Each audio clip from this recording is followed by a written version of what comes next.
हरे कृष्णा। आज का टॉपिक है चीजें खुल के सामने आ रही है। तो कुछ बातें हैं जो अब जाके कहीं आपके पर्सन के ध्यान में आ रही है, जिनको लेके उनके दिलो दिमाग में क्या हलचल हो रही है ये जानने की कोशिश करेंगे आज के रीडिंग से। टैरो में से लेंगे 7 कार्ड्स, ओरेकल में से लेंगे 7 कार्ड्स और साथ ही साथ मोनोलॉजी में से एक कार्ड लेंगे गाइडेंस के लिए। तो शुरुआत करते हैं कार्ड शफल करके।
शुरुआत करेंगे हम टैरो से। पहला ही कार्ड है द एम्प्रेस का। जैसे एम्प्रेस का कार्ड स्ट्रेट अगर हम लेते हैं तो आपको पता ही होता है कि जैसे बहुत ब्यूटीफुल होती है, वो इंडिविजुअल पर्सन होती है, वो किसी के ऊपर अपने डिसीजन के लिए डिपेंडेंट नहीं होती, यानी कि अपनी मर्जी के मुताबिक चलने वाली पर्सन होती है। साथ ही साथ उसकी तरफ दुनिया में से कई सारे लोग अट्रैक्ट हो सकते हैं, इतनी खूबसूरती उसके पास होती है। और ब्यूटी विद द ब्रेन ऐसा कनेक्शन उसका होता है, जिसकी वजह से आप कह सकते हैं कि अगर 1000 लोगों में से भी एक पर्सन ऐसा आपको दिख जाए तो भी किसी की भी नज़रें उसके ऊपर थम जाएंगी, ऐसा उसका एक ऑरा होता है। ये कार्ड रिवर्स आया है, जिसका मतलब यही है कि आपके पर्सन को समझ में आया है कि सिर्फ खूबसूरती इंसान के लुक में होना ही इम्पोर्टेंस नहीं रखता। साथ ही साथ कुछ लोगों के पास दिमाग तो होता है, मतलब इंटेलिजेंस तो होते हैं, लेकिन इमोशनल नहीं होते वो लोग। मतलब प्रैक्टिकल माइंडेड बहुत ज़्यादा होते हैं, पैसा कैसे करना है या फिर पैसों को लेके वो काफ़ी ज़्यादा प्रायोरिटी देते रहते हैं। लाइफ में हर एक डिसीजन के जो इम्पोर्टेंस होते हैं वो पैसों के बेस के ऊपर होते हैं, और उनको लगता है कि मैं ये डिज़र्व करता हूँ या मैं ये डिज़र्व करती हूँ। तो शायद इस पर्सन को कुछ बातें ऐसी समझ में आ गई है, जिसकी वजह से किसी का तो नेचर उनकी समझ में आ गया है कि भले ही ये पर्सन खूबसूरत है, इसके पास दिमाग भी है, लेकिन वो इमोशनली मुझसे कनेक्ट नहीं हो पा रहा, या फिर मैं उससे कनेक्ट नहीं हो पा रहा जैसा मेरा कनेक्शन मुझे चाहिए। और इसी वजह से शायद उनको समझ में आ रहा है कि कहाँ पे गलती हो रही है। फिर है 9 of cups, water sign Cancer, Scorpio या फिर पाइसेस। ये विश कार्ड होता है। जैसे यहाँ पे कप की लाइन लगी हुई है और ये पर्सन मुस्कुरा रहा है कि बहुत जल्दी मैं 10 ऑफ कप की एनर्जी में पहुंच जाऊंगा, जहाँ पे एक कपल होता है, बच्चे होते हैं, हैप्पी फैमिली लाइफ होती है। लेकिन जैसे यहाँ पे पूरे विश की लिस्ट है उसके पास, और एक कप की कमी है। वो अगर कप नहीं मिलेगा ज़िंदगी में, यानी कि वो पर्सन नहीं मिलेगा जिसके साथ अगर आप हैप्पीली ज़िंदगी बिता पाएंगे, तो फिर ये कप कुछ भी मायने नहीं रखते, बिल्कुल खालीपन बन जाता है। ये उनको समझ में आ रहा है। यानी कि कुछ लोगों के साथ हो सकता है ऐसा भी हो रहा है कि शादी के लिए किसी और के लिए भी ये सोच रहे थे, उस पर्सन को भी शायद ये अपना वक्त दे रहे थे, उसको समझने की कोशिश कर रहे थे, क्योंकि उनको लग रहा था कि शायद यही पर्सन मेरे लिए सही है। और अब उन्हें समझ में आ रहा है कि भले ही इसके पास खूबसूरती है, मतलब मेल फीमेल जिनके लिए भी आप ये रीडिंग देख रहे हो सकता है उनको यही एहसास हो रहा है कि भले ही वो पर्सन लुक वाइज अच्छा है या फिर उसके पास नॉलेज भी है, लेकिन इमोशनली वो इतना ज़्यादा इनसे कनेक्ट नहीं हो पा रहे, जिसकी वजह से जो हैप्पीनेस ये ज़िंदगी में चाहते हैं वो हैप्पीनेस उनको इस पर्सन के साथ कभी नहीं मिल सकता। शायद ये बातें क्लियर हो रही है। फिर है king of wheels, earth sign Taurus Virgo या फिर कैप्रिकॉर्न। जैसे इसने हार्ट के पास ये व्हील पकड़ के रखा है, ड्रेस का जो ग्रीन कलर है वो भी रिप्रेजेंट करता है हार्ट चक्र को। तो अपनी दिल की ख्वाहिशें पूरी करना किसी के लिए भी कितना ज़्यादा ज़रूरी होता है, ये बातें वो समझ रहे हैं। कहीं ना कहीं हो सकता है इस पर्सन ने अपनी फैमिली को बहुत ज़्यादा इम्पोर्टेंस दिए थे कि चलो मेरी कोई ख्वाहिश नहीं, या फिर मेरी बात रहने देते हैं, मैं अपनी फैमिली की मर्ज़ी के मुताबिक कुछ करता हूँ। तो ऐसा जब उन्होंने करने का सोचा या फिर उसके मुताबिक कोई स्टेप लिया, तो उन्हें समझ में आया कि उनकी खुशी के लिए भले ही ये वो कदम उठा लेंगे, जैसे कि अगर कोई रिश्ता घर वालों ने पसंद किया है, अगर ये उनकी हाँ में हाँ भी मिला देते हैं तो भी उनको वो खुशियाँ नहीं मिल पाएंगी जो ये असलियत में ज़िंदगी में चाहते हैं, और जिसकी वजह से इनकी जो ख्वाहिशें हैं खुद के दिल की वो कभी नहीं पूरी हो सकती। शायद ये एहसास उनको समझ में आ रहा है, मतलब ये बातें खुल के उनके सामने आ रही हैं। फिर है two of wheels, earth sign Taurus Virgo या फिर कैप्रिकॉर्न। जैसे यहाँ पे ये इस व्हील के ऊपर ये पर्सन खड़ा है और ये कभी भी व्हील के साथ आगे बढ़ने की अगर कोशिश करेगा तो चांसेस तो यही बनते हैं कि ये मुंह के बल गिर सकता है नीचे। वैसे ही शायद इस पर्सन ने मे भी अपनी ख्वाहिशों को पैरों तले कुचलने के बारे में सोच के रखा था कि चलो मुझे अपनी ख्वाहिशों के बारे में नहीं सोचना, मेरे लिए अगर कुछ मैटर करता है तो वो है करियर, पैसा या फिर अपनी फैमिली। लेकिन उनको समझ में आया कि ये करने से उनको वो बैलेंस कभी नहीं मिल सकता, या फिर वो कमी हमेशा इनकी ज़िंदगी में रहेगी जो इनकी ख्वाहिशें इनको खुशियाँ दिलाती है, या जो फुलफिलमेंट ये अपनी ख्वाहिशों की वजह से फील करते हैं वो उनको नहीं मिल सकता। जिसकी वजह से आप कह सकते हैं इनको ये एहसास हो रहा है कि ऐसे तो मेरी बैलेंस लाइफ बिल्कुल ही इम्बैलेंस हो जाएगी, यानी कि पैसा होते हुए भी मैं खुशियों का मज़ा नहीं उठा पाऊँगा, या फिर कोई भी वो पल एंजॉय नहीं कर पाऊँगा, भले ही मेरे पास पैसा हो, करियर हो या फिर फैमिली हो। तो अपनी ख्वाहिशों का भी सोच रहे हैं, और साथ ही साथ कहीं न कहीं अगर आपसे जुड़ी इनकी ख्वाहिशें हैं तो इनको समझ में आ रहा है कि उनकी वजह से आपकी भी ख्वाहिशें कहीं न कहीं ये ऐसे ही अपने पैरों तले ढकेल रहे थे, जिसकी वजह से शायद आपके दिल को भी कहीं न कहीं ठेस पहुँच रही है।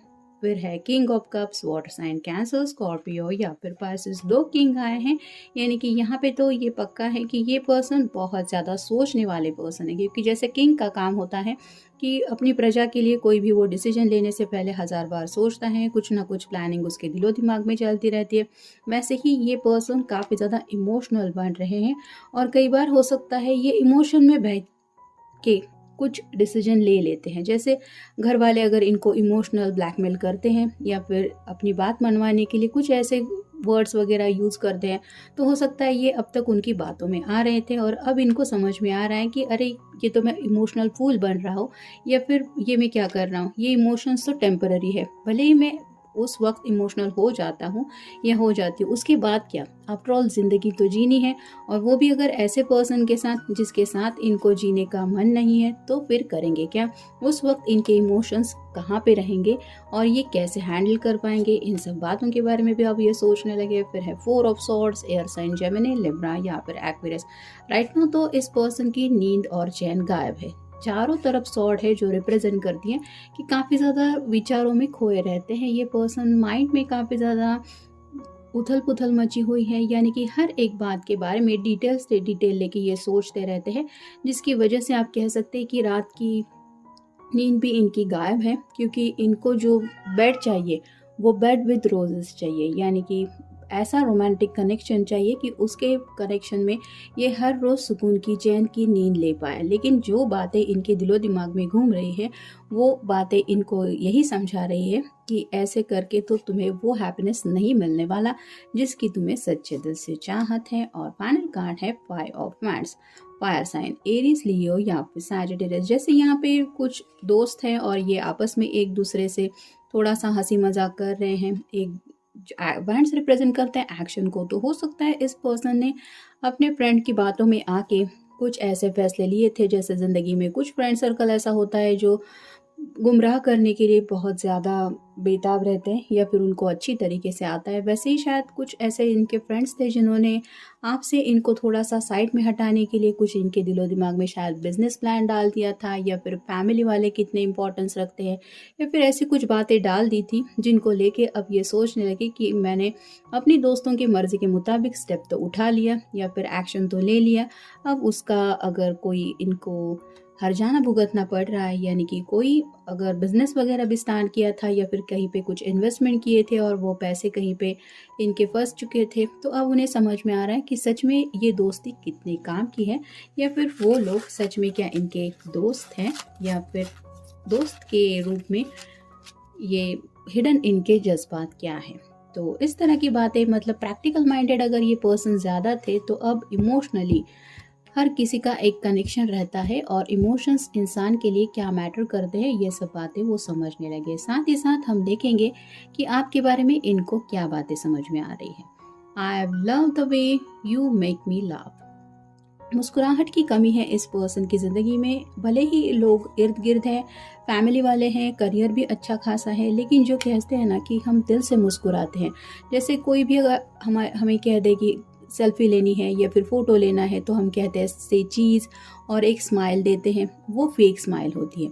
लेकिन आपके साथ जब भी ये पर्सन होते हैं तो इनको महसूस हो रहा है कि जब ये मुस्कुराते हैं तो वो दिल खोल के मुस्कुराते हैं, यानी कि कहीं ना कहीं उनका दिल भी मुस्कुराने लगता है और वही खुशी उनके चेहरे से झलकती है। ये स्माइल जो है उनकी खुद की, ये प्राइसलेस है, ये किसी भी कीमत पे उनको पैसा दे के नहीं मिलने वाली।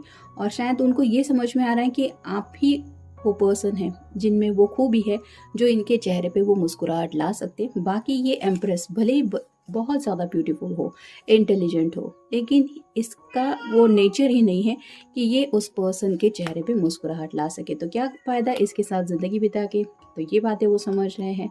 नेक्स्ट है, I love you because I know I can confide in you. तो कहीं ना कहीं उनको ये भी समझ में आ रहा है कि आपके साथ उनका ये जो कनेक्शन है वो बहुत ज़्यादा स्ट्रॉन्ग है, और साथ ही साथ यानी कि इनको समझ में आ रहा है कि ये आपके ऊपर पूरी तरीके से भरोसा करते हैं, या फिर इन फ्यूचर भी आपके अंदर वो सब खूबियां हैं कि उस भरोसे के साथ ये आपके साथ 10 ऑफ कप की एनर्जी में पहुंच सकते हैं। वो भरोसा शायद इनको इस एम्प्रेस में नहीं मिल रहा, ऐसा भी हो सकता है। फिर है, you are never bored of me even when I am bored of myself. तो ये खुद से ही परेशान हो जाते हैं, यानी कि इनका नेचर शायद ऐसा है कि ये तंग आते रहते हैं छोटी मोटी चीज़ों से बहुत ज़्यादा। और जब भी बातें होती है क्या चल रहा है ज़िंदगी में, या फिर रोज़मर्रा की ज़िंदगी की प्रॉब्लम्स होती है, कुछ डिस्कशन होता है, तो जब भी इन्होंने आपके साथ शेयरिंग किया है तो इन्होंने सोचा है कि ये पर्सन ने तो कितना मुझे अपनी ज़िंदगी का वक्त दिया, और इसने कभी भी इस तरह से रिएक्ट नहीं किया कि मैं बोर हो रहा हूँ या बोर हो रही हूँ। शायद इस एम्प्रेस ने इनके साथ ऐसा किया हुआ हो सकता है। मतलब मेल फीमेल जिनके लिए भी आप ये रीडिंग देख रहे हैं, हो सकता है कोई ऐसा हैंडसम पर्सन भी हो सकता है जिसके साथ अगर आप किसी फीमेल के लिए रीडिंग देख रहे हैं तो वो कनेक्ट होने की कोशिश कर रही थी, और उसको समझ में आ गया कि वो तो उसकी बातों में इंटरेस्टेड ही नहीं है। जो पर्सन हमारी बातों में इंटरेस्टेड नहीं है, हमारी ज़िंदगी में उसको कुछ इंटरेस्ट नहीं है, उसके साथ ज़िंदगी कैसे बिता सकते हैं, इसको लेके अब ये डीप थिंकिंग कर रहे हैं। नेक्स्ट है, I love that you know me by heart. तो अब जाके कहीं इस पर्सन की समझ में आ रहा है कि आप जो हैं वो उन्हें दिल से समझने वाले पर्सन हैं। यानी कि कुछ लोग हैं जो सदियों से एक दूसरे को जानते हैं, ऐसा बोलते हैं कि हाँ मैं इसके दादाजी को जानता हूँ, इसके घर वालों को जानता हूँ, पुराना रिश्ता है हमारा फैमिली का, हम एक दूसरे के कांटेक्ट में रहते हैं। लेकिन इसका मतलब ये नहीं होता कि वो पर्सन हमारे दिल को समझता है। लेकिन आपके बारे में ऐसा नहीं है।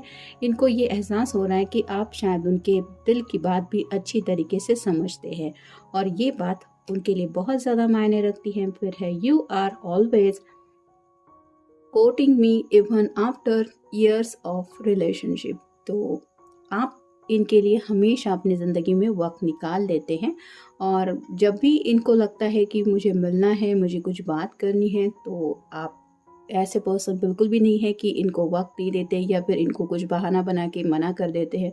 तो ये जो रिलेशनशिप का बेस है वो बहुत स्ट्रॉन्ग है कि आप उनके नीड्स समझ के लेते हैं। मतलब ये पर्सन अगर डिस्टर्ब है तो आपको पता चलता है कि इसको ज़रूरत है कुछ बातें शेयर करने की, तो I am there for you. ये आपका जो हीलिंग वाला जो ऑरा है वो उनको बहुत ज़्यादा अब जाके कहीं समझ में आ रहा है।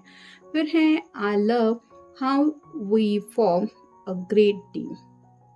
तो आपके साथ मिलके कई सारी बातें शायद अब तक उन्होंने डिस्कस की है, और कुछ प्लान हो सकता है इनके करियर का, वो भी इन्होंने कुछ छोटा मोटा डिस्कस किया था जिसके ऊपर भी आपने इनको हेल्प की थी। और अब उस सक्सेस को लेके जब भी ये सोचते तो उन्हें रियलाइज़ होता है कि उस वक्त आपका जो सपोर्ट उनको मिला था और आपने उनका जो साथ दिया था, उसी वजह से आज ये उस सक्सेस को अचीव कर सके हैं। और इसी वजह से उनको ये समझ में आ रहा है कि इन फ्यूचर भी ये टीम वर्क ऐसा ही रहेगा अगर आप उनकी ज़िंदगी में शामिल हो जाएंगे। और फाइनल कार्ड है I love your great mood and your optimism. तो आपका ज़िंदगी की तरफ देखने का जो एक पॉइंट ऑफ व्यू है वो भी इनको बहुत ज़्यादा पसंद है, और साथ ही साथ आपका जो मूड है वो, मतलब आप सामने वाले पर्सन के ऊपर अपना मूड नहीं थोपते, ऐसे पर्सन है। मतलब कुछ लोग होते हैं जो बहुत सैड रहते हैं, डिस्टर्ब होते हैं, और सामने वाला पर्सन अगर कॉल भी करे तो भी उसको बोल देते हैं नहीं, बात करने का मन नहीं है, आज मेरा मूड ख़राब है, ऐसा वैसा। तो आप हमेशा इनको प्रायोरिटी देते हुए पॉजिटिव रहने की ज़्यादा से ज़्यादा लाइफ में कोशिश करते हैं, और पॉजिटिव एंगल से ही आपका शायद ज़िंदगी के हर एक पहलू की तरफ देखने का नज़रिया हो सकता है, जो इस पर्सन को बहुत ज़्यादा अट्रैक्ट कर रहा है। और उनको समझ में आ रहा है कि ये जो अंडरस्टैंडिंग होती है, ये जो डीप थिंकिंग होती है, ये जो सोच समझदारी होती है, ये ज़िंदगी में कितनी ज़्यादा ज़रूरी होती है। सिर्फ नॉलेज होने से या फिर खूबसूरती होने से वो बातें इंसान में है, ऐसा नहीं होता। अब देखते हैं हमें मोनोलॉजी में से कौन सा कार्ड मिलता है। Believe in the impossible, blue moon. तो शायद इन्होंने पहले सोचा था कि आपके साथ ये रिश्ते में आगे नहीं बढ़ सकते, क्योंकि ये सक्सेसफुल रिश्ता नहीं हो सकता, कुछ भी हो सकता है, घर वालों की मर्ज़ी के मुताबिक ये सोच रहे थे, या फिर प्रैक्टिकल माइंडेड होने की वजह से सोच रहे थे। लेकिन अब उन्हें एहसास हो रहा है कि ये इतना भी इम्पॉसिबल नहीं है। मतलब आपके साथ ये रिश्ता वर्क कर सकता है, और सिर्फ वर्क ही नहीं कर सकता, ये बहुत अच्छी तरीके से ज़िंदगी बिता सकते हैं, वो जी सकते हैं, अपनी खुशियों को भी हासिल कर सकते हैं। तो ऐसी कुछ बातें हैं जो अब जाके कहीं इस पर्सन के समझ में आ रही है। तो ये था आज का रीडिंग। अगर अब तक आपने चैनल को सब्सक्राइब नहीं किया है तो सब्सक्राइब करना ना भूलें। मिलेंगे नेक्स्ट रीडिंग में। Have a nice day.